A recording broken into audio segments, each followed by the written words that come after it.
Bueno, buenas tardes a todos y todas. Mi nombre es Adriana Rubiano. En nombre del Programa de las Naciones Unidas para el Desarrollo, eh, les damos la más cordial bienvenida al tercer webinar de la unidad 3 del curso de Apropiación Social de la Ciencia y la Tecnología. En el día de hoy nos estará acompañando el experto Edgar Forero, asesor nacional del área de gobernabilidad del PNUD. Edgar tiene experiencia en formulación, implementación y evaluación de proyectos en el marco de la cooperación internacional, además de conocimientos de los problemas del desarrollo y familiaridad con las organizaciones internacionales como Naciones Unidas, Unión Europea, USAID, Banco Mundial, BID y CAN. También posee conocimientos de las políticas públicas y programas de desarrollo en Colombia y su implementación en situación de conflicto. En el día de hoy estaremos tocando los temas de desarrollo humano y TICs para que de esta manera podamos complementar y trabajar nuestra sistematización con los aportes que tengamos hoy de esta presentación. Entonces, no siendo más, le doy la bienvenida a Edgar y a continuación.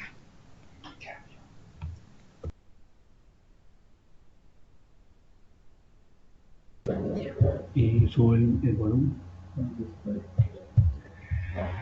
Buenos días a buenos días a los organizadores de este curso, en particular a Adriana Rubiano por la amable invitación y un agradecimiento a las personas que nos escuchan en el territorio por dedicarle un tiempo a este tema. El tema que vamos a tratar hoy es la relación o el papel de la innovación y las tecnologías de información y comunicaciones en la promoción del desarrollo humano. Comencemos por aclarar qué quiere decir desarrollo humano. Es muy corriente ver muchas definiciones de desarrollo que hacen énfasis en la construcción de riquezas, en el desarrollo de tecnología, de infraestructura, en la inversión en distintos temas, y todo eso se mide básicamente a través del crecimiento económico y en particular a través del crecimiento en el Producto Interno Bruto. Sin embargo, en Naciones Unidas y particularmente en el PNUD, hemos adoptado un enfoque de desarrollo humano distinto,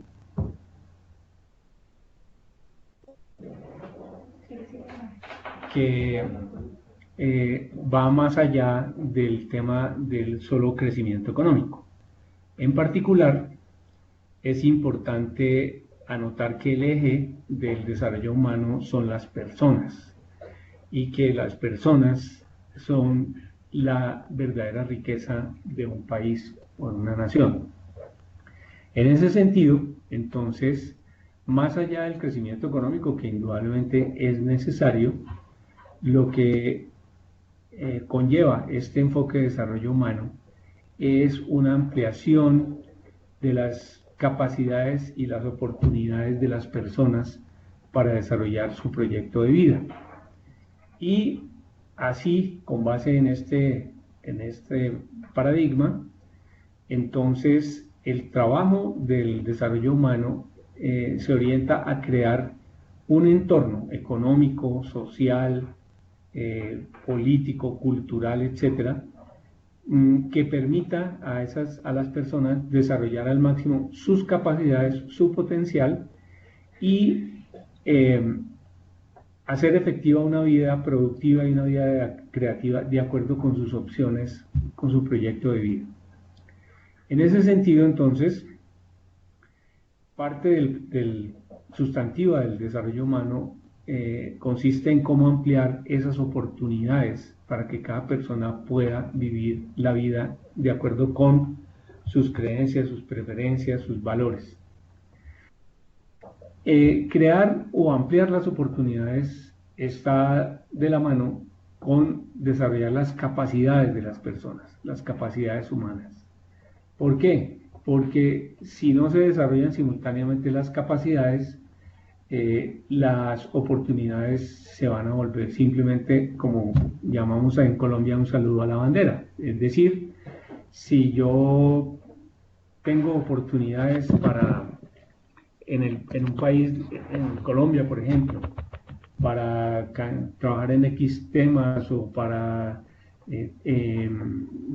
vivir en X ciudad o para lo que quiera, pero no tengo educación, no sé leer ni escribir, pues entonces esas oportunidades no las voy a poder aprovechar y entonces se van a convertir en derechos vacíos, es decir, que por imposibilidad, por incapacidad de las personas, no voy a poder aprovechar esas oportunidades. Entonces, crear oportunidades de un lado y generar capacidades del otro es la ecuación sobre la cual descansa el desarrollo humano. Ahora, desde el punto de vista de las prioridades, lo que ha definido Naciones Unidas y el PNUD como prioridades son 4. 1, el tema de disfrutar de una vida larga y saludable. Segundo, la oportunidad de ser una persona educada. Tercero, poder acceder a los recursos materiales para poder tener unas condiciones de vida dignas en términos de vivienda, de medio ambiente, etcétera, etcétera. Y cuarto, que tiene que ver con lo político, es poder participar en la vida de la comunidad, es decir, que haya oportunidades de participación. Y esos son los 4 ejes sobre los cuales descansa el desarrollo humano.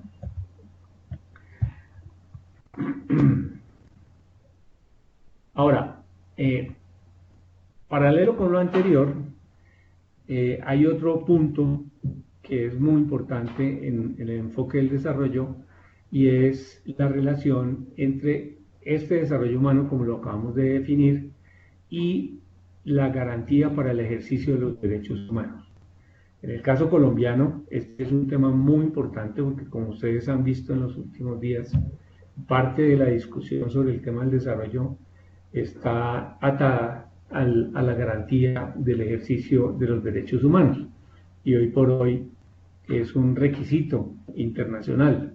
Si Colombia quiere entrar a la Organización Económica para el Desarrollo, tiene que garantizar unos mínimos de cumplimiento de los derechos humanos. En ese sentido, entonces, la libertad es un eje fundamental para poder desarrollar las capacidades y para poder ejercer esos derechos. Nuevamente cito el ejemplo de que pueden existir en la Constitución derechos, pero si las personas no saben leer, no saben escribir, no los conocen, pues no pueden exigirlos y no pueden experimentarlos. Si las personas no tienen salud, igual. Entonces es muy importante la relación entre capacidades y oportunidades de un lado y la garantía de los derechos del otro. En ese sentido, entonces, desarrollo humano y derechos humanos son 2 dimensiones de una misma moneda, 2 caras de una misma moneda, y se retroalimentan mutuamente. Es decir, a medida que vamos logrando mejorar las condiciones de vida, las oportunidades, las capacidades, como lo mencionamos anteriormente, eso nos exige crear garantías efectivas para el ejercicio de los derechos humanos. De tal manera que dentro del concepto de bienestar no solamente están los 4 ejes que yo mencioné anteriormente, sino también la libertad y la garantía de los derechos como elemento sustantivo. Dicho lo anterior, entonces, pues tenemos ya más o menos claro en qué consiste el enfoque de desarrollo humano. Ahora, ¿cómo se traduce eso en lo concreto? Porque eso es muy abstracto. Entonces, las Naciones Unidas, el año pasado, se reunieron y revisaron una cosa que se llama los Objetivos de Desarrollo del Milenio. Es decir, todos los países que conforman Naciones Unidas habían hecho un pacto en el año 2000 sobre 8 metas que se consideraban los objetivos deseables a los cuales se comprometían todos los países. Al cerrarse 2015, entonces se hizo una nueva revisión de esos objetivos y se formuló lo que hoy se conoce como Objetivos de Desarrollo Sostenible, que conforman la Agenda de Desarrollo para los próximos 15 años, es decir, para el año 2016 al año 2030. Entonces, el desarrollo humano se materializa en 17 objetivos de desarrollo sostenible, que son los que están ahí en la diapositiva y que ustedes pueden encontrar simplemente metiéndose a la red, puede ser del PNUD, de cualquier agencia de Naciones Unidas, y buscar el tema de objetivos de desarrollo sostenible y ahí los van a encontrar. Entonces, aquí aparece un primer marco de referencia y es que en sus organizaciones, en sus bibliotecas, en sus alcaldías o como donde ustedes estén trabajando, pueden comenzar a pensar ya qué pueden hacer desde su organización, qué pueden hacer ustedes como personas para contribuir al cumplimiento de esos objetivos de desarrollo sostenible. El primero de ellos tiene que ver con la pobreza y el propósito es terminar la pobreza en todas sus formas y en todas partes. Entonces, Colombia ha mostrado un desarrollo muy importante en reducción de la pobreza, pero todavía tiene unos retos muy grandes y en particular en regiones distintas a las grandes ciudades, ese es un reto muy importante. El segundo objetivo es acabar con el hambre, lograr la seguridad alimentaria y mejorar la nutrición y promover la agricultura sostenible. El tercero es asegurar una vida sana, es decir, tiene que ver con el tema de salud y promover el bienestar de todos para todas las edades. El cuarto es garantizar una educación inclusiva, de calidad y equitativa y promover las oportunidades de aprendizaje permanente para todos. En este objetivo 4 habría un espacio muy interesante para todo el desarrollo de las bibliotecas. Si uno asume el tema de la educación no solo dentro del ámbito del aula escolar, sino como una actividad que pueda desarrollarse por fuera de las escuelas y donde las bibliotecas pueden ser un instrumento muy importante para ese efecto. El quinto, lograr la igualdad de género y empoderar a las mujeres y a las niñas. El sexto, asegurar la disponibilidad y la gestión sostenible del agua y el saneamiento para todos. Séptimo, garantizar el acceso a energía asequible, fiable, sostenible y moderna. Octavo, promover el crecimiento económico sostenido, inclusivo y sostenible, el empleo pleno y productivo y el trabajo decente para todos. El noveno, construir infraestructura flexible, promover la industrialización incluyente y sostenible y fomentar la innovación. El décimo, reducir la desigualdad dentro de los países y entre los países. El undécimo, hacer de las ciudades y los asentamientos humanos inclusivos, seguros, resilientes y sostenibles.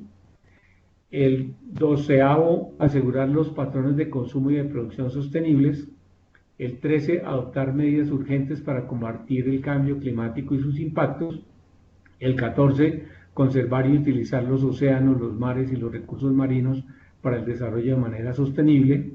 El 15, proteger, restaurar y promover el uso sostenible de los ecosistemas terrestres, la gestión sostenible de los bosques, combatir la desertificación y detener y revertir la degradación de la tierra y detener la pérdida de biodiversidad. El 16, promover sociedades pacíficas e inclusivas para el desarrollo sostenible, facilitar el acceso a la justicia para todos y construir instituciones eficaces, responsables e inclusivas en todos los niveles. Y el 17 y último, fortalecer los medios de aplicación y revitalizar la Alianza Mundial para el Desarrollo Sostenible. Entonces, este es un marco ya muy específico que les permite a ustedes identificar posibles iniciativas que apunten al desarrollo humano, que apunten al logro de los objetivos de desarrollo sostenible, dependiendo de las características de su municipio, de su región, de su país, para lo cual se pueden apoyar en autoridades del nivel nacional como el Ministerio de la Cultura, o de nivel local como la alcaldía, o de nivel departamental como la gobernación, o también se pueden apoyar en organizaciones cívicas, populares, ciudadanas, en organizaciones de jóvenes, en organizaciones de mujeres, en trabajo con niños, para impulsar cualquiera de esos 17 objetivos. Entonces, planteémonos 3 preguntas para lo que sigue. ¿Cómo pueden contribuir la innovación y las tecnologías de información y comunicaciones al desarrollo humano? ¿Cómo pueden contribuir ya específicamente a los objetivos de desarrollo sostenible? Y tercero, ¿cómo incorporar la innovación y las tecnologías de información y comunicaciones en las políticas y programas que le apunten a los objetivos de desarrollo sostenible.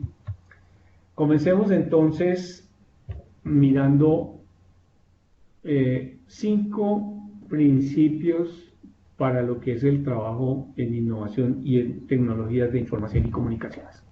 En primer lugar, la innovación y las TIC no pueden ser entendidas como un fin en sí mismo, y lamentablemente esto ha sido asumido así en muchas partes y en muchos momentos por muchas entidades, donde se cree que la gran meta es montar la plataforma tecnológica o montar el servidor, etc. La pregunta es, ¿eso para qué? ¿Para qué sirve? ¿O cómo contribuye eso a los objetivos de desarrollo del milenio o al desarrollo humano? Entonces aquí lo fundamental es entender que estos son simplemente instrumentos o medios para el desarrollo humano, y que la pregunta importante es ¿para qué me sirven? ¿Cómo las voy a utilizar para cumplir los objetivos de desarrollo humano? En ese sentido, entonces, la innovación y las TICs las vemos como instrumentos para el desarrollo, y el énfasis no está en desarrollar la innovación y las TIC per se, o sea, por sí misma, sino desarrollarlas como instrumento para lograr objetivos de desarrollo humano. Ahora, las tecnologías las TIC y la innovación sí tienen un papel muy importante en el ejercicio diario, en las organizaciones, en la implementación de programas y proyectos, porque permiten habilitar soluciones sociales. Ahora se habla mucho, y lo vamos a ver más adelante, del papel de la innovación en la mejoría, en el diseño o en la implementación de programas sociales, etcétera, etcétera. Y entonces, en ese sentido, las TIC tienen un gran potencial y la innovación tiene un papel muy importante. Ahora, en ese sentido, entonces, las TIC y la innovación tienen un rol de transformación, es decir, son un factor transformacional que permite crear nuevas maneras de hacer las cosas. Entonces, lo que antes, ustedes lo ven en la vida diaria, antes uno, para poder llamar a una persona en la China, tenía que llamar a Telecom, esperar que allá fueran 12 horas más o 12 horas menos, pagar no sé cuánto. Hoy, con un celular y un WhatsApp, uno puede poner un chat o hablar por el celular gratis con una persona que está al otro lado del mundo en cualquier momento en línea. Entonces, hay muchas maneras nuevas de hacer las cosas que se las debemos a la innovación tecnológica y a la existencia de las TIC. Ahora, entonces, el reto es cómo incorporamos todas esas herramientas, todos esos instrumentos nuevos en el diseño y en la implementación de programas para el desarrollo humano y para el cumplimiento de los objetivos de desarrollo sostenible. Muestro un cuadro que pido disculpas porque está en inglés, pero que hizo PNUD en el año 2012, en donde se muestra cómo está el desarrollo de las TIC en países que están en 4 niveles de desarrollo. En los países de bajo nivel de desarrollo tenemos una alta presencia de suscripciones a empresas de telefonía celular, de telefonía móvil. Ustedes ven, 40 y pico % de las personas tienen un teléfono móvil, y los usuarios de Internet son muchísimo menos, como un 10%. En los países de desarrollo medio, entonces seguimos teniendo una altísima proporción de personas suscritas a telefonía celular. Sigue siendo muy bajita la proporción de personas usuarias de Internet, y aparece las suscripciones a teléfono fijo, pero el mismo patrón se va repitiendo en los países de desarrollo alto y en los países de desarrollo muy alto. ¿Qué es lo interesante de ver aquí? Que fíjense ustedes que el uso de telefonía celular, o sea, de tecnologías de comunicación móviles, es predominante en todo el mundo, pero nosotros estamos pensando mucho más, cuando pensamos en TICs, pensamos en la web, y pensamos muy poco en cómo usar o aprovechar la tecnología móvil para incorporarla al diseño o a la implementación de programas. Voy a tratar de pasar esto rápido. Entonces, las políticas en los países a nivel mundial, en lo que es todo el tema de tecnología, han tenido como un desarrollo, donde uno puede mirar que la primera fase, hacia los años 90-91, hacía mucho énfasis en la construcción de infraestructura, en la conectividad y en crear el acceso a las tecnologías. Colombia ha ido arrancando eso por allá como en el 2000-2005, o sea, con un cierto retraso, y todavía estamos muy pendientes del tema de conectividad. Digamos, una de las metas del ministerio es que todos los municipios estén conectados al 2018 a Internet. Luego se fue desarrollando todo el tema de contenidos y capacidad local. Luego se desarrolló el tema de las aplicaciones. Luego surgió el tema de la web hacia el 2005 y eso se ha popularizado muchísimo. De tal manera que ha habido como un progreso en el cual cada fase se apoya en la fase anterior y va generando unos valores agregados adicionales. Eso desde el punto de vista de proveer las tecnologías de información y comunicaciones, pero el otro tema es la difusión, que es un tema distinto. No solo por el hecho, digamos que en el caso de Colombia o de los países en vía de desarrollo, pues adoptar las tecnologías no es muy complicado, porque hay mecanismos para que rápidamente se puedan copiar, digamos, o instalar en el país. El caso del progreso de la telefonía celular versus la telefonía fija es un claro ejemplo de eso, ¿no? El desarrollo de las redes de comunicación, Facebook, bueno, todas las redes que existen, que hoy por hoy son un instrumento importantísimo de comunicación, se adoptan relativamente rápido. Pero el problema, perdón, se instalan relativamente rápido. El problema es la adopción y la difusión de eso. Entonces, como lo hemos visto, el acceso de personas a la web, por ejemplo, sigue siendo muy bajito en Colombia.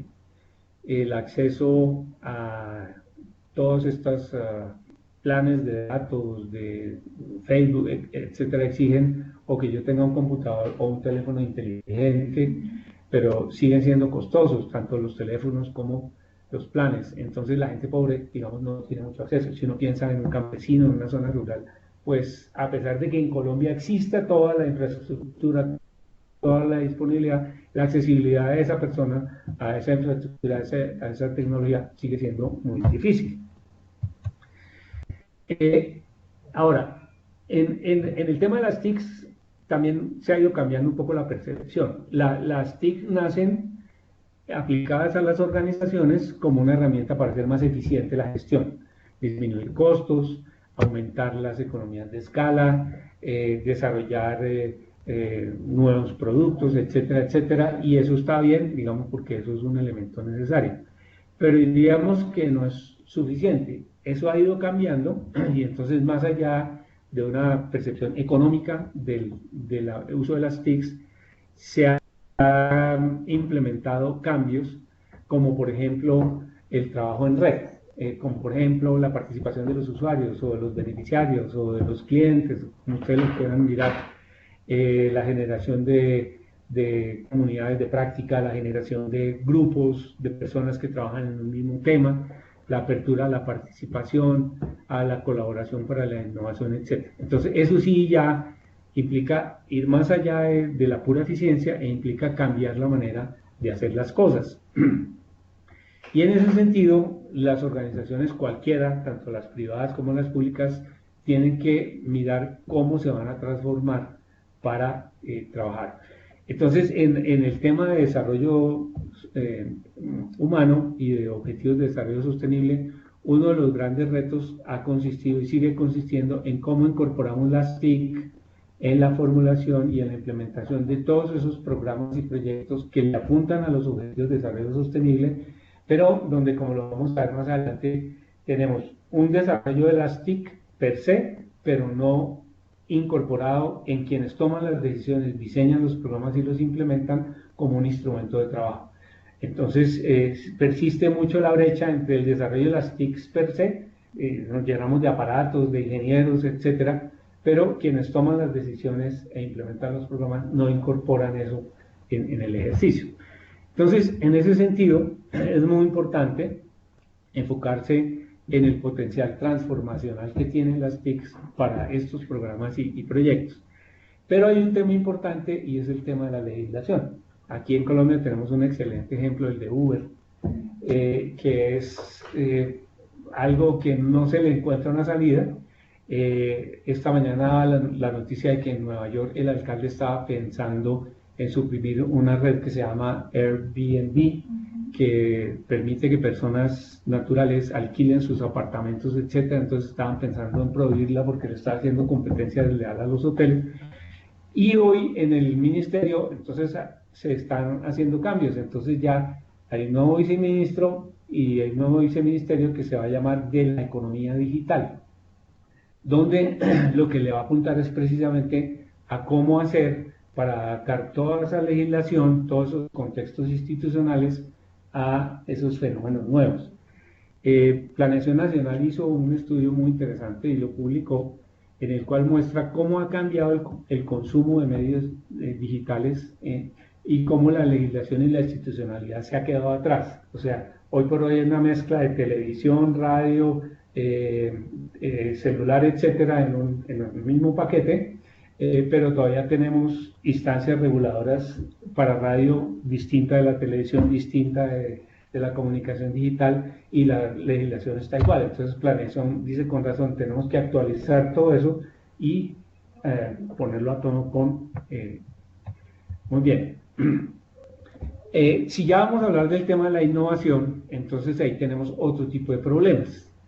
En primer lugar, es el tema de la democratización, que lo vamos a ver más adelante. Es decir, antes las innovaciones las hacían los grandes genios, luego quedaban las universidades, pero eso ha ido bajando y ahora están los famosos hackatones, donde hay unos muchachos de 16, 18 años que tienen la creatividad suficiente para inventarse un software, aplicativos nuevos para resolver problemas, y eso ya, digamos, se ha democratizado muchísimo. Entonces ya no es el templo del saber, allá los gurús los que innovan, sino que, y las mismas empresas entonces acuden a eso que vamos a ver, que se llama el crowdsourcing, para generar innovación en sus productos, y más adicionalmente al tema de la democratización, el tema de la difusión de la innovación, es decir, cómo los distintos grupos de ciudadanos, etcétera, se apropian de eso para su aplicación.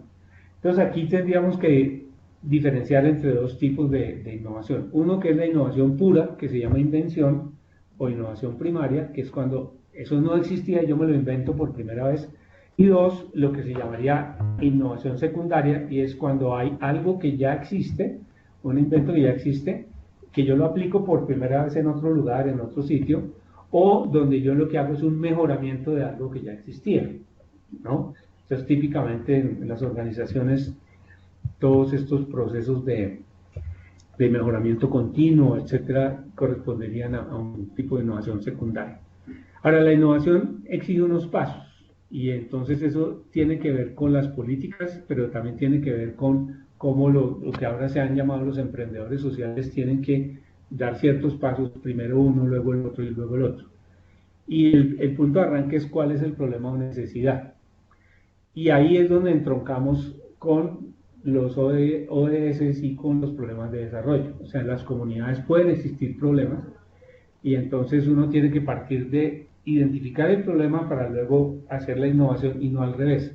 Infortunadamente uno encuentra que en muchos casos, por ejemplo aquí en Colombia, sucede lo que yo llamo es inventarse la APP y luego buscarle el problema. Entonces hay alguien que se le ocurre que aplicativo es buenísimo y tal, pero resulta que no tiene clientes, no se sabe cuál es la aplicación, entonces luego comienza el tema de la búsqueda de los clientes. Entonces se hace al revés. Por eso ese tema de las hackatones hay que tenerle mucho cuidado, porque no se trata de la innovación per se, sino de resolver problemas mediante las innovaciones. Entonces, eso implica investigación básica como segundo paso, desarrollar la respuesta, pero luego viene todo el otro problema de la apropiación social de esa respuesta, y es cómo empaqueto yo eso, y aquí viene un problema bien complicado, que nuevamente lo retomo, y es como un campesino pobre o un pobre rural o un pobre urbano puede aprovecharse de eso. Y entonces yo hago la pregunta, ¿cómo todas estas innovaciones podrían ser utilizadas en un teléfono que no sea inteligente y que no implique necesariamente pagar un plan de datos? ¿Sí? Ese es el reto. Entonces los estamos empaquetando todavía para ciertos grupos y ciertas gentes que tienen acceso a la web, que tienen un computador o que tienen un smartphone y pueden pagar un plan de datos. Y el tema de la distribución. Luego, difusión y adopción, y ese es el otro problema que ya lo han estudiado, o sea, cuáles son las distintas modalidades mediante las cuales se adopta la innovación, pero luego mirar el impacto de esa innovación, es decir, qué tan útil fue y qué tanto beneficios obtuvo en la solución del problema. Muy bien, dos cositas, y es un primer problema, es la compatibilidad entre la innovación y lo que uno llamaría la cultura social. Es decir, en los medios urbanos los muchachos están mucho más acostumbrados a acceder a las TIC, pero un señor de 65 años de pronto no. Entonces ahí tenemos unas limitaciones o unos problemas, y es qué tan amigable es. En un medio rural, pues quizá hay unos contextos culturales muy distintos a un medio urbano, y entonces eso va a implicar también unas compatibilidades o incompatibilidades con esos valores culturales, comportamientos, etc.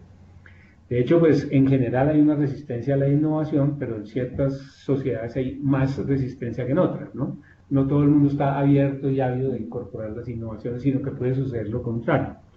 Entonces, este tema de la economía colaborativa, del Uber, de Airbnb y todas esas cosas son un claro ejemplo de cómo todavía pues no tenemos como la respuesta, porque no tenemos el enfoque regulatorio y de leyes. El grado de complejidad que tiene que ver con lo anterior, pero un rasgo muy importante es la posibilidad de comprobar eso. En inglés se llama trialability, pero en español yo no sé cómo se traduce, como ensayabilidad, sí, algo así, y es la posibilidad de ensayar. Y por último, la visibilidad. Ahora, en eso entonces tenemos dos elementos importantes, y es el concepto de innovación social no necesariamente es igual a la innovación tecnológica. Es decir, que yo puedo desarrollar una innovación social sin necesidad de aplicar nuevas tecnologías, o yo puedo hacer innovación tecnológica que conlleve una innovación social. Entonces no son equivalentes. En la cultura en general hay la tendencia a asociar las dos cosas, a creer que toda innovación debe ser una innovación tecnológica, pero eso no es así. Cuando uno va a las comunidades rurales, a las comunidades de los barrios pobres, se entiende que la gente puede hacer innovación social con la misma tecnología disponible. Entonces, eso ha tenido como sus oleadas, que no me detengo ahí, pero básicamente digamos que es algo viejo, que viene desde 1850, cuando el capitalismo comienza a desarrollarse y comienzan a aparecer las máquinas y la distribución de bienes y servicios, etc. Se ve más claramente en 1920, en los 70 ya comienza a plantearse todo el tema de la innovación como ganancia social, hasta hoy que tenemos todo ese tema del emprendedurismo social, etcétera, etcétera, las empresas que trabajan en temas sociales. Entonces, un ejemplo interesante es que lo tenemos aquí cotidianamente, es el Waze, y es que tenemos una instalación, una app en nuestro celular para circular por las ciudades o por las carreteras, pero resulta que eso no es implementado por el Estado, es alguna entidad comercial privada que decidió ocuparse de un tema público, que era el tema de la movilidad, y comenzó a desarrollar una respuesta. Entonces, ese tema es bien importante y tiene que ver con lo que sigue, y es innovación y desarrollo. O sea, el primer punto es la democratización de las innovaciones que habíamos mencionado, que en los países en desarrollo se está volviendo muy importante. En Colombia lo vemos todos los días, y ya entidad que se respete hace su hackathon, tiene sus muchachos trabajando en desarrollos de aplicativos, etcétera, etcétera. y eso digamos transforma radicalmente como la dinámica de la innovación. Entonces la pregunta es cómo una biblioteca puede estimular, digamos, temas como innovación trabajando con los jóvenes del lugar. El segundo tema que tratábamos es el de la difusión de las tecnologías móviles, o sea, más que la web y que las cosas tradicionales, el tema de la expansión del uso de los celulares y en particular de lo que aquí llamamos celulares flechas, ¿sí? Si tú miras del 100% de gente que tiene celular, todavía un 60-70% tiene flechas y prepago. No, y solo un 20-30% tiene un smartphone y un plan de datos. Entonces sigue habiendo... otro tema importante es que los innovadores sociales, o lo pongo de esta manera, en las comunidades comienza a verse la capacidad que tiene la gente de hacer innovaciones por su cuenta. Y esos trabajos que están haciendo en este curso, por ejemplo, de cómo sistematizar sus prácticas, etcétera, de alguna manera es, bueno, usted es un bibliotecario, no es un ingeniero, no es un especialista en tecnología, pero usted está en capacidad de mirar lo que está haciendo y ver cómo lo puede mejorar. Y esa misma lógica se puede aplicar a no sé, cualquier problema del barrio, al tema de la seguridad, al tema de la cultura, al tema de los deportes y la recreación. Cualquier persona o líder o grupo puede comenzar a pensar cómo mejorar el tema y tiene las herramientas para hacerlo. En ese sentido, entonces, digamos que hay como un cambio en el paradigma en lo que tiene que ver con la innovación. En resumen, está al alcance de cualquier persona y deja de ser patrimonio de los gurús y de las universidades o de los centros de investigación. Cuando ya pensamos en la formulación de políticas públicas que tienen que ver con el tema de la innovación, entonces primero tener claro que la innovación es más que las simples tecnologías, o sea que la innovación puede ser no tecnológica y sigue siendo igualmente importante. Segundo, que el foco es el desarrollo y no el foco es en la innovación, o sea, tener claro que es un instrumento para algo y que siempre la pregunta que uno debe hacer es ¿esto para qué sirve? ¿Qué problemas resuelve? Tercero, apoyar a los innovadores locales. Nosotros el PNUD desarrollamos una experiencia interesante con la gobernación de Cundinamarca para montar un centro de innovación en Soacha, donde la premisa era trabajar con las comunidades locales de Soacha, en llave con las empresas privadas y comenzar a generar identificación de problemas e innovación a partir de las comunidades, por ejemplo, incorporando todos los jóvenes interesados en el tema. Y escalamiento y réplica, que ya lo dijimos, pues es uno de los retos importantes de esas innovaciones locales. Allá hay un error en la diapositiva. Y sobre todo, cómo comprometer a quienes diseñan e implementan las políticas para que este tema de la innovación quede incorporado como un ADN en la formulación de las políticas y se disemine, digamos que sea algo que se transversaliza, para usar un término nuestro, y no simplemente que se quede allá en el cubículo de los innovadores o en el cubículo de los técnicos, ¿sí? Ese es, digamos, como el gran reto. Ahora, entonces eso nos lleva a un término que en inglés se denomina crowdsourcing, que tiene distintas traducciones en español. En español se ha traducido como inteligencia colectiva, se ha traducido como consulta o aprovechamiento del talento. ¿Cómo lo llaman ustedes? Cuando un alumno puede apropiación de conocimiento, intercambio de saberes, etcétera, etcétera. Es un poco ese el sentido. Crowd significa multitud, sourcing significa fuente o extracción de esa fuente multitudinaria de ideas, de propuestas, de respuestas. Y en ese sentido, entonces, mirando el tema del desarrollo, pues los ciudadanos ya tienen como dos papeles. Uno, son clientes o beneficiarios o destinatarios de todos esos programas, pero al mismo tiempo son actores activos en la formulación, y priorización de las necesidades, en el mejoramiento, en el seguimiento a la implementación de sus programas. Entonces, en inglés hay un término que se llama stakeholders, o en español lo traducen como grupos de interés, bueno, tiene distintos, pero quiere decir personas que tienen capacidad, interés y capacidad de incidir en el transcurso de las cosas. Entonces ya no son simplemente beneficiarios pasivos, sino que son actores activos en la política, el programa o el proyecto. Entonces, como clientes, pues tienen acceso a los bienes o servicios a un costo determinado, piden una calidad determinada, la oportunidad de la entrega de esos bienes o servicios. Aquí podemos pensar, por ejemplo, en el tema de la salud, que pues todo el mundo está carnetizado, pero poder acceder realmente al servicio, ahí tenemos un problema. Pero como grupos de interés o como stakeholders, piden rendición de cuentas, piden participación en las decisiones, piden transparencia en la formulación de las políticas, piden confianza en la entidad, etc. Entonces, ese concepto de crowdsourcing es muy interesante porque ha transformado radicalmente la manera como se diseñan e implementan los programas y los proyectos de desarrollo humano. Ahora, partiendo de eso, entonces uno diría, bueno, ¿cómo puedo usar las TICs y la innovación en esos programas de desarrollo humano? Entonces, al menos habría 3 campos en los cuales se pueden aplicar. Uno, eficiencia de la organización que presta o agencia o implementa el programa o el proyecto de desarrollo.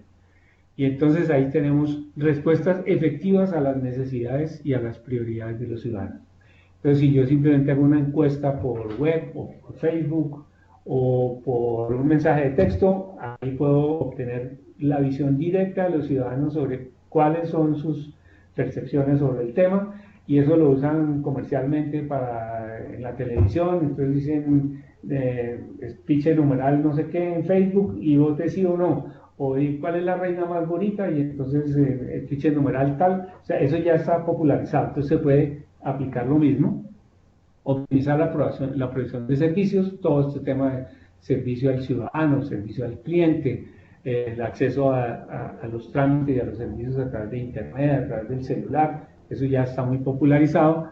Ofrecer acceso a información pública, eso tiene dos cosas: uno, que la gente tenga acceso rápido a la información, y dos, que haya transparencia. Entonces, en Colombia tenemos una ley de acceso a la información pública que es obligatoria para todas las entidades estatales públicas, que debe publicar esa información, e incorporar los resultados del uso de las TICs para en las decisiones y en el diseño de los programas, y darle a la gente retroalimentación. Entonces, si yo pienso en el tema de cómo mejorar la eficacia y la eficiencia en la implementación de esos programas, ya puedo usar las TICs para eso.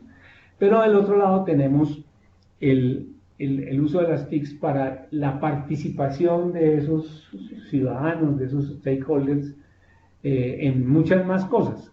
Entonces, el primer tema tiene que ver con el acceso de esos ciudadanos o de esos stakeholders a las TIC.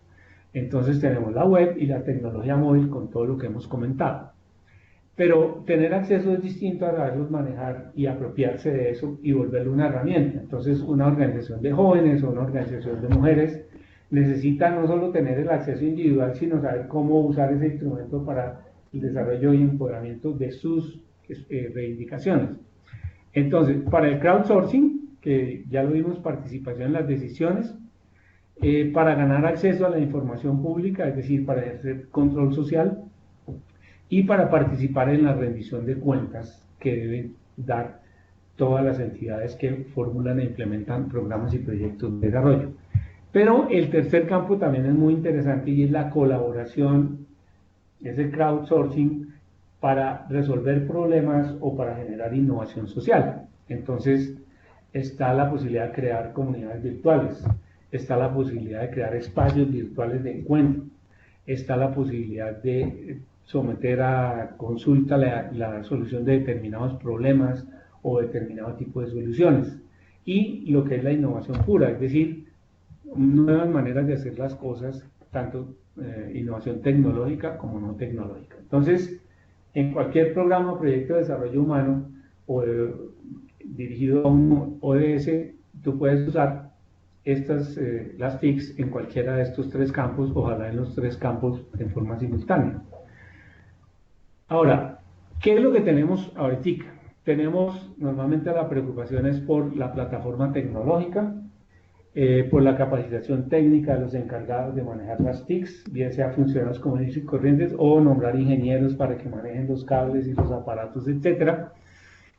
En algunos casos más avanzados se habla de tener como una especie de gerente de TICs en la organización que implementa el tema. En inglés se llama CIO. Y en el desarrollo de la web y las aplicaciones apps para teléfonos inteligentes. Pero yo diría que eso hay que hacerlo, pero hay que ir también más allá. Y es que uno de los retos que ya mencionamos es cómo hacemos que los que toman las decisiones usen las TICs para tomar buenas decisiones, como un instrumento para tener información, pero también como un instrumento para hacerle seguimiento y evaluación a los resultados de esas decisiones. Y entonces ahí los gobernantes, los gerentes de las entidades, etcétera, tienen un papel importante y hay que meterlos en el bambuco. No es solamente trabajar con los ingenieros y los cierros, sino hay que meter a los tomadores de decisiones. Segundo, cómo hacer que las organizaciones de los ciudadanos, de los stakeholders, usen también las TICs como un instrumento para mejorar su desempeño. Y tercero, cómo hacemos para que esas TICs no sean instrumentos para generar esos espacios de colaboración. Digamos, son como los tres cosas adicionales a la tecnología pura, que es lo que no ve. Ahora, ¿eso qué implica? Que la organización que va a implementar el programa o el proyecto desarrolle también ciertas capacidades internamente. Primero, que la organización entienda que la participación es buena y no una amenaza, y que el uso de las TICs para la participación le facilita ese proceso. Eso es un tema complejo. Políticamente la cultura de las entidades a veces no es la de la participación, sino lo contrario. Entonces ahí ese es un tema sobre el cual hay que trabajar. Dos, cómo estimular a la ciudadanía para que participe, ¿no? ¿Qué incentivos se le dan? ¿Cómo se promociona a través de la comunicación pública estratégica el interés y la vinculación de las personas? Tercero, la capacidad técnica de la entidad que implementa el proyecto para recibir, organizar, almacenar, sistematizar toda esa información y generar unos informes de resultado. Cuarto, que ya lo hemos dicho, la disposición política de quienes toman las decisiones para incorporar todos estos resultados de la participación en la toma de decisiones. Y en eso, pues que haya una respuesta argumentada. Si se toma o no se toma, no se toma por, o se deja para más adelante, o no se toma por X y Y razones. Pues lo importante es que quienes participan reciban un feedback de qué pasó con su opinión. Ahora, en términos del acceso, ya lo hemos mencionado, ¿qué hacemos con los pobres para que puedan participar a través de las TICs? Entonces, si hay un acceso limitado a la web, si no tienen un celular ni para pagar un plan de datos, ¿qué alternativa les tenemos? Entonces ahí es donde aparece unos desarrollos nuevos de tecnologías móviles para teléfonos sencillos, para lo que aquí llamamos flechas. El PNUD ha desarrollado eso en varios países, ahora voy a mostrar si queda tiempo. Entonces, donde tú puedes simplemente usar los mensajes de texto, SMS, para recibir información o para enviar información o para que la gente opine. Y la clave ahí es cómo hacer para que eso no le cueste a las personas, es decir, que no tengan que pagar por enviar el mensaje o por recibirlo. Entonces, nosotros hemos implementado programas en los cuales se hacen acuerdos con los proveedores de tecnología celular y se dice, bueno, nosotros le pagamos un cupo de 5.000 mensajes al mes o de 15.000 mensajes al mes para que a la gente le salga gratis, eso lo paga la alcaldía o el ANUR o el que sea, o el PNUD. Y entonces las personas ya tienen la posibilidad de recibir información, enviar información o participar a través de mensajes de texto sin costo. No necesita un teléfono inteligente, no necesita un plan de datos y no le cuesta nada el tema del mensaje. Eso sería, digamos, es la solución más factible. Ahora, hay otra que sería muy buena, pero que es más difícil, y es que las empresas de telefonía abran sus códigos y uno pueda trabajar con esa información. Eso ha sido más difícil, pero por ejemplo en el Brasil se definió que todo software que use una empresa del Estado tiene que ser de códigos abiertos. ¿Eso qué es lo que permite? Que yo pueda usar toda esa información con una interfaz con cualquier otra base de datos y otra plataforma y tenga acceso libre, digamos, a esa información que está ahí. En Colombia no hemos logrado eso, todavía estamos en el esquema de los códigos cerrados y el pago de regalías y royalties para renovar las licencias, etc.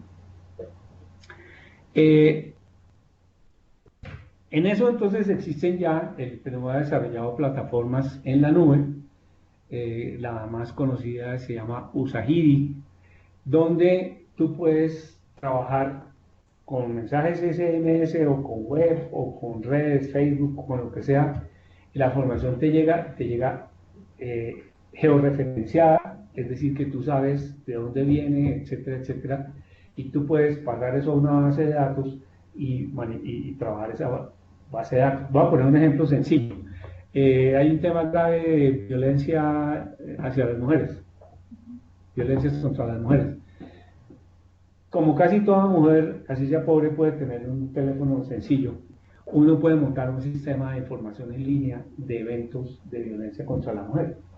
¿Y eso qué permite? Que si la cosa le llega a la alcaldía en línea, la alcaldía pueda tipificar cuáles son los fenómenos por barrios o por áreas y desarrollar estrategias apropiadas para cada caso y no una estrategia genérica. Dos, permite que tú crees comunidades de lucha contra la violencia contra las mujeres y que se creen programas preventivos. Y puedes hacer muchísimas cosas simplemente usando Usagiri y usando teléfonos celulares básicos. En Colombia se ha desarrollado Alpeamo como una tecnología. Todas estas tecnologías operan en la nube, no te exigen un servidor, no te exigen un ingeniero que esté ahí al pie, no te exigen nada de esas grandes inversiones que las modalidades corrientes implican. Entonces termino con unos ejemplos del PNUD en forma muy rápida.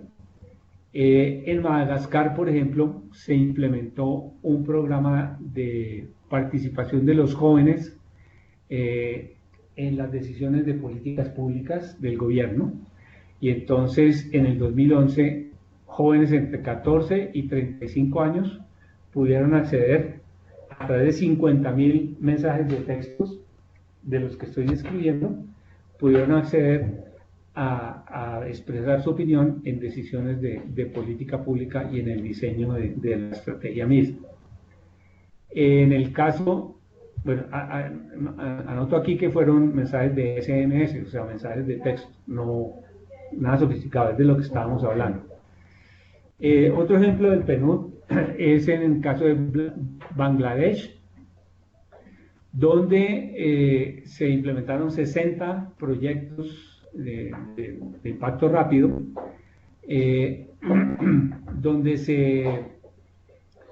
se conformaron más de 4.500 centros de información y de servicios, distritos de servicios en 64 localidades, 5.000 funcionarios fueron entrenados por el PNUD en el uso de estos mecanismos,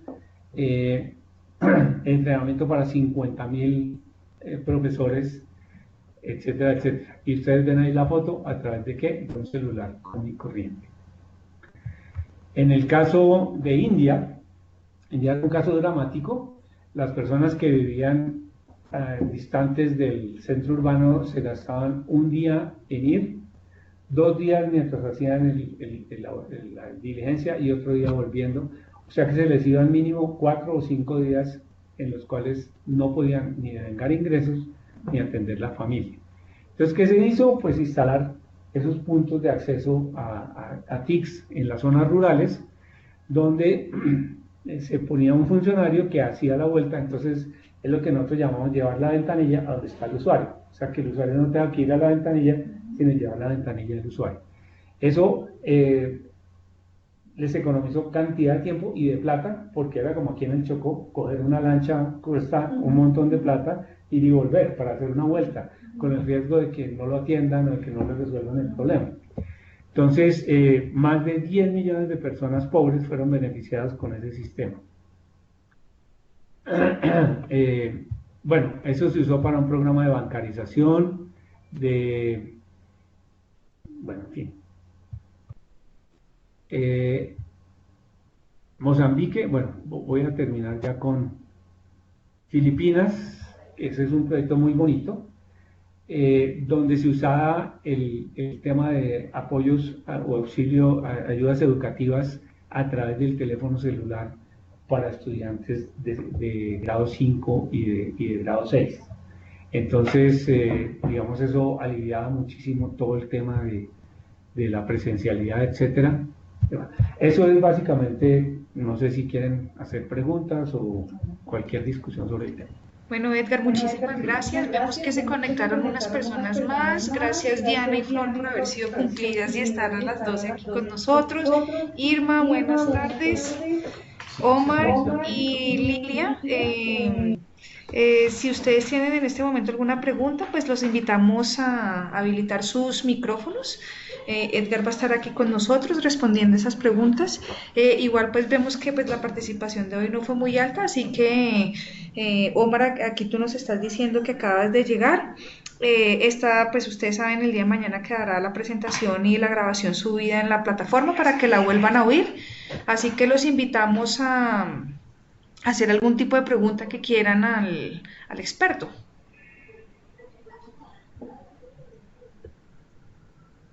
A ver, bueno, parece que... Hola. Hola, con Lilia. Hola Lilia, ¿cómo disculpo estás? por haber llegado tan tarde, realmente, bueno, Un segundo, fue espérame muy un segundo, difícil por conectarme favor. hoy.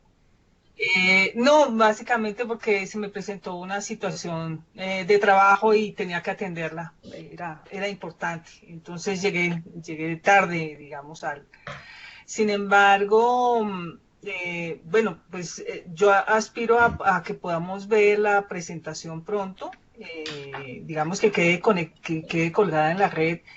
Y yo no sé que con respecto a lo de, digamos, a qué tanto se ha avanzado aquí en el país respecto a la tecnología. eh, yo conozco algunos esfuerzos que inclusive algunos me parecen hasta graciosos, de acercamiento a las personas a la tecnología en áreas rurales. Eh, pero no sé si el penudo eso tenga haya cifras mayores y qué tanto es, digamos, ese acercamiento se ha hecho en las bibliotecas. No digamos con esfuerzos aislados o en poblaciones. Sé que hay una entidad en este momento que está haciendo algunas cosas, una prueba piloto en el Magdalena y en San Luis Tolima, pero no sé si, digamos, ya esté mucho más fortalecido aquí en las bibliotecas públicas pues, del país, sobre todo en regiones remotas, digamos. Si eso se puede convertir en puntos que, pues, bueno, que pueda aprovechar la gente.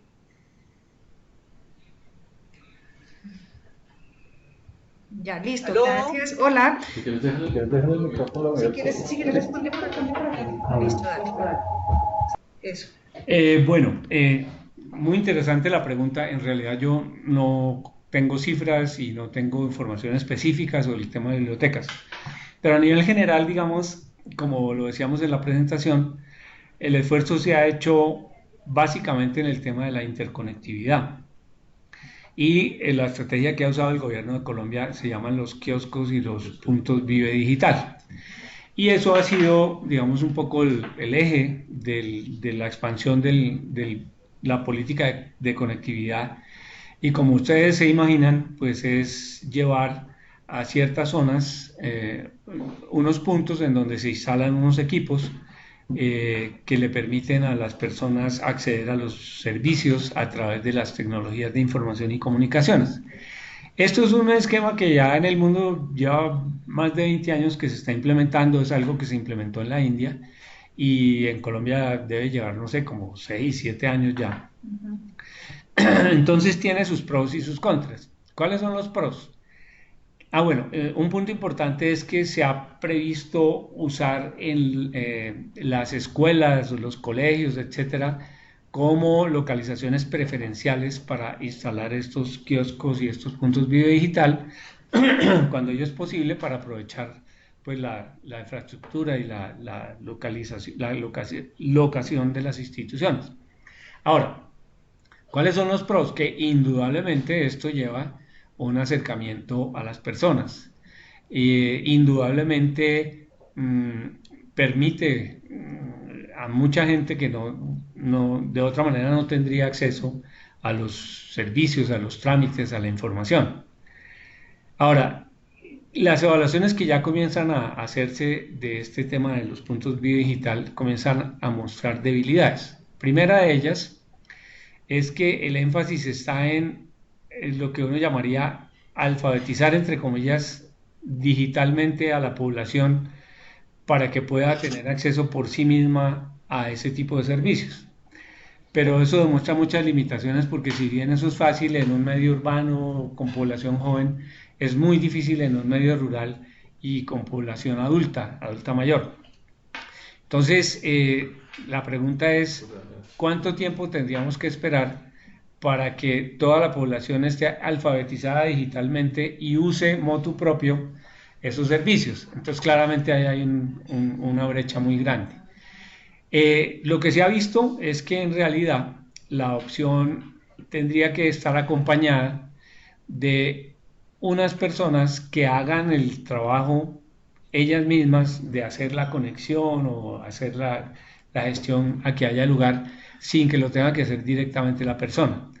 Eso incluso se aplica aquí en Bogotá. Usted va a la DIAN, vaya a cualquier sitio de esos y va a ver que hay una sala de computadores y donde hay unos gestores que le ayudan a usted a hacer la vuelta, pues lo sientan frente al computador y tal, usted mete su información, pero ellos son los que ayudan a la cosa.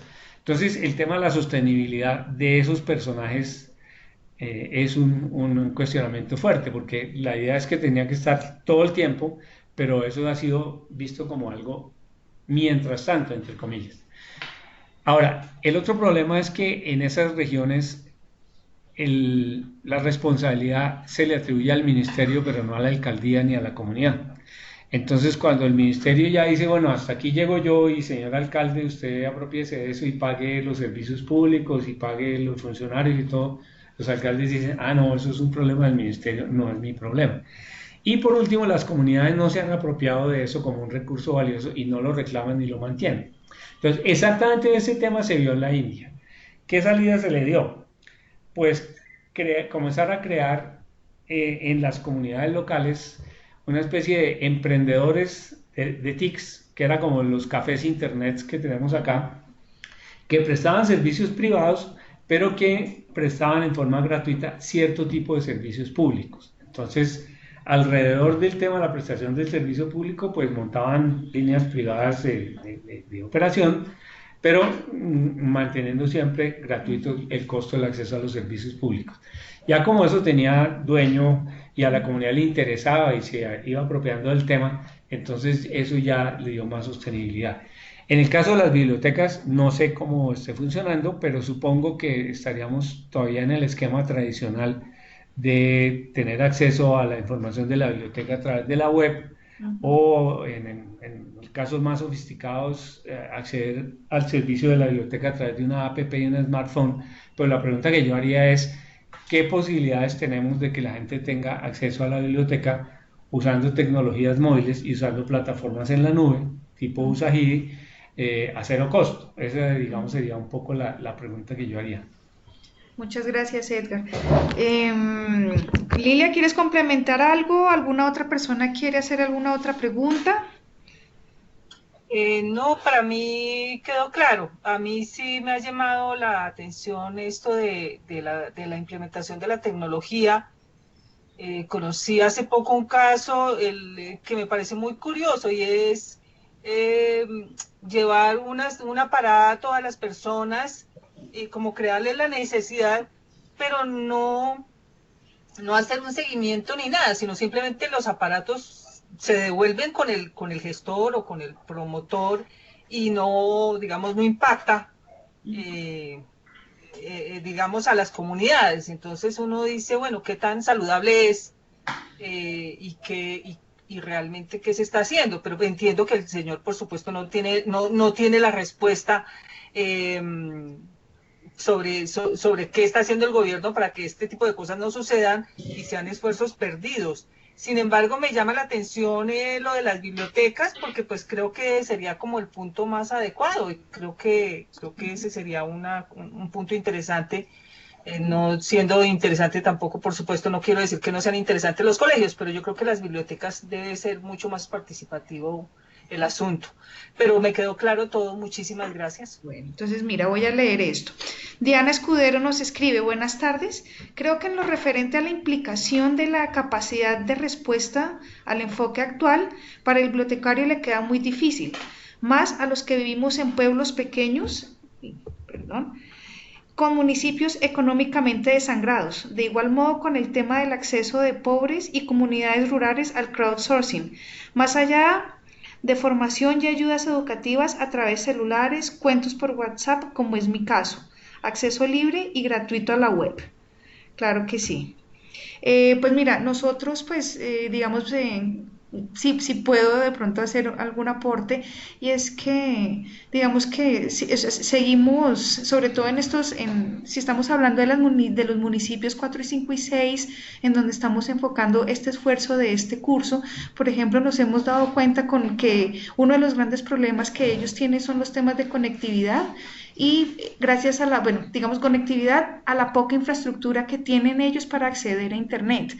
Entonces, muchas veces nosotros nos damos cuenta que si bien existe el interés, las conexiones son supremamente limitadas. En los temas de horas, por ejemplo, solamente se pueden conectar de 6 a 8, o solamente en las horas de la mañana, o muchas veces ni siquiera tienen conexión a Internet todo el día. También sabemos que muchas de las bibliotecas para tener acceso a Internet acuden a los kioscos de Vive Digital. O sea, y lo que nosotros, o por lo menos lo que piensa el ministerio, lo que le hemos oído hablar a la red de bibliotecas, es que estos esfuerzos que se hacen, por ejemplo, en las bibliotecas, tienen que estar articulados con el MINTIC, en temas de estos espacios. No pueden ser espacios que estén dispersos y trabajando autónomamente por su lado, sino que tienen que ser espacios integrados. Y como sabemos que, por ejemplo, las bibliotecas son espacios que están en todo el territorio del país y que están en los 1.102 municipios, serían los espacios propicios para que, lo que está diciendo un poco Edgar, y es unir a la biblioteca con estos kioscos Vive Digital, y que no sean propuestas que estén separadas. Entonces, y otra cosa que también vemos mucho en los municipios es que están los puntos Vive Digital, pero lo que se hace dentro de estos espacios no está tampoco regulado, ni se sabe qué es lo que hace. O sea, lo que se ha visto es que muchas personas, cuando acceden a este tipo de espacios, lo que hacen es siempre visitar redes sociales y Facebook, bueno, y hacer alguna que otra cosa, interacción en la red. Pero, por ejemplo, nos quedan faltando, por ejemplo, ¿qué propone el centro, el kiosco digital en temas de programas para jóvenes, para niños, para la tercera edad? Entonces, eso también se lo están pensando y se lo están replanteando, pero creo que todavía es como muy precario. Entonces, ese es como el aporte que podría hacer. Dice Flor, gracias, no tengo preguntas, la charla fue súper clara y oportuna, agradezco a nuestro invitado Edgar, muchas gracias. Entonces, gracias a las personas que asistieron, y pues bueno, estaremos invitando a las personas que no, a que puedan oír esta charla, puedan ver la presentación, que nos parece muy útil pues para el tema del que estamos tratando, que es desarrollo humano y TICs de la unidad 3. Así que a todos ustedes muchísimas gracias, y pues bueno, los invitamos a seguir a estar actualizados. Estamos comenzando la unidad 3, así que las personas que estén atrasadas con sus actividades de evaluación, pues ponerse al día. Bueno, muchísimas gracias y buen almuerzo, hasta luego.